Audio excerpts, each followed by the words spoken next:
একটা প্লেয়ারের ভিতরেই কনফিডেন্স সে গ্রো আপ করেছে, but at the same time different condition, different team, different ball and bat game. So আমার কাছে মনে হয় যে পার্টিকুলারলি আপনার ওই দিনে আবার ওইভাবে গুড ক্রিকেট খেলতে হবে।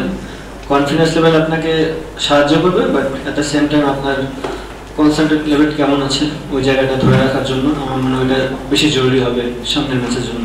যে কোনো টিমকে বিট করার মতো মেন্টালিটি আমাদের আছে এবং আমরা সেই চেষ্টাই করব, বাট পার্টিকুলার ওই দিনটাতে আপনাকে ভালো ক্রিকেট খেলতে হবে। তার মানে এই না যে হোম কন্ডিশন বলে যে আমরাই বেটার ক্রিকেট খেলবো তা না। আগেও বলেছি পাকিস্তান গুড সাইড এবং তারা ম্যাক্সিমাম প্লেয়ারই এই বিপিএলে খেলে থাকে, সো তারাও সেই কন্ডিশনটা সম্বন্ধে জানে। আমরা চেষ্টা করবো আমাদের ভালো ক্রিকেটটা খেলার। এখানে দুইটা ফ্যাক্ট যেটা আমার কাছে মনে হয় আমার ক্রিকেটের অভিজ্ঞতা থেকে, আমরা যখন বিপিএলটা খেলি একটা ইনিংস থাকে যেটা ডিউ পড়ার চান্স বেশি থাকে। সো এটা আপনারা জানেন যখন ডিউ পড়ে তখন ব্যাটিং করাটা ইজি হয়।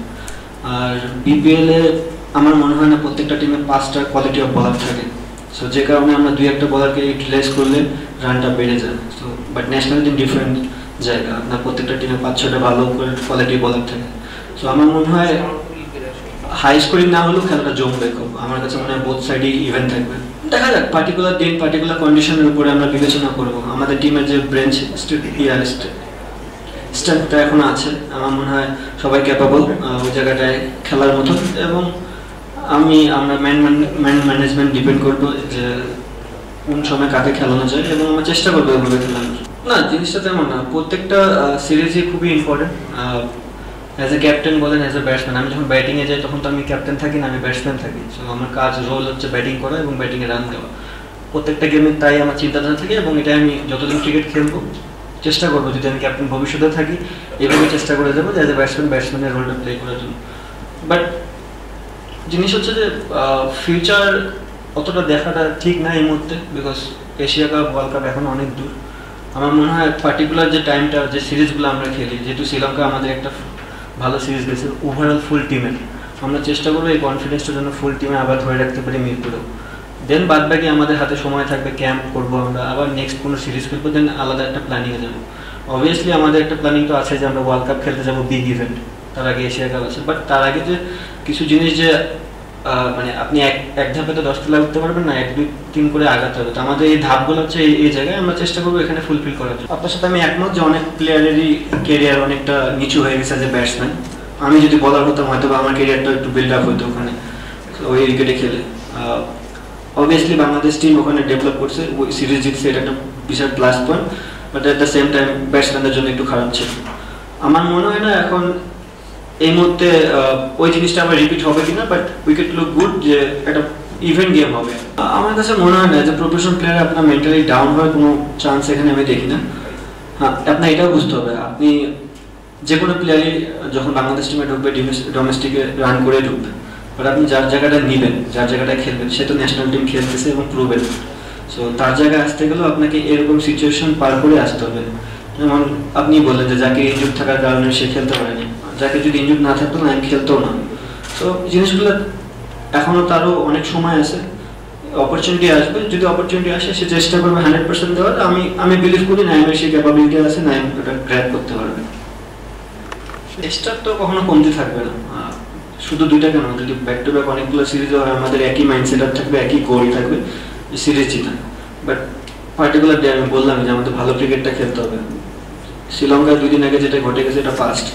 সো এখন এটা নতুন জায়গা, নতুন ভেন্যু, সব কিছু নতুনভাবে নিতে হবে, নতুন চ্যালেঞ্জ আসবে। আমরা প্রস্তুত এই চ্যালেঞ্জটা নেওয়ার জন্য এবং দেখি কি হয়।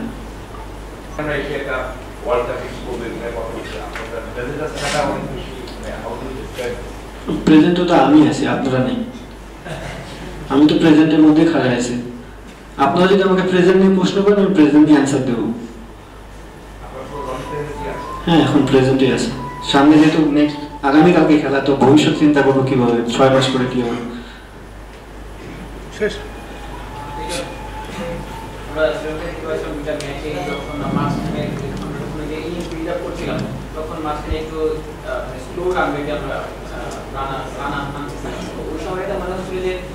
যারা ব্যাটিং করবে শামীম পাটোয়ারি কিংবা জাকের তাদেরকে শামীম পাটোয়ারি শুরু থেকে মারতে পারে, শামীমের মানে ব্যাটিং অর্ডারটা একটু আগানো যায়। আমার মনে হয় এটা ডিপেন্ড করবে গেম সিচুয়েশনের উপরে। আমরা জানি শামীমের ক্যাপাবিলিটি কেমন, সে কি করতে পারে। তো এটা বেস্ট মনে হয় আমরা জাজ করতে পারবো যে তারা কোন সময় ব্যাটিং দিলে ভালো হবে।